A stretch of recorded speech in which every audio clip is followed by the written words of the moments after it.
Here's your forecast from the First Alert Weather Team.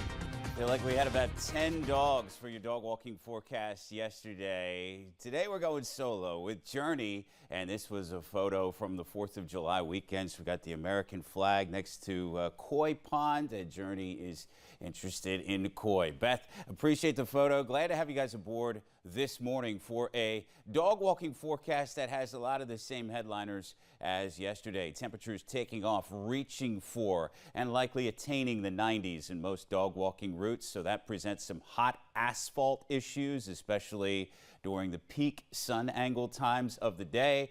And we have a risk of a passing shower or thunderstorm. Really any place, any time, but the peak chances will be tied to the daytime warming. As I'll show you in a moment, we have a few early showers on radar, but I do want to get you outside.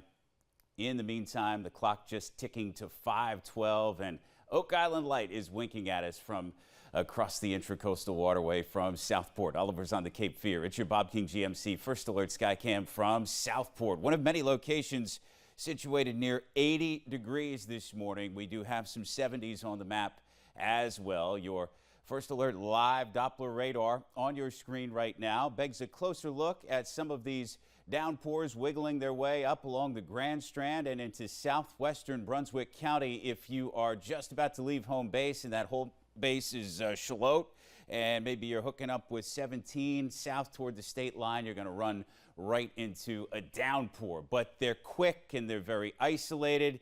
Here's where the rain is not so isolated.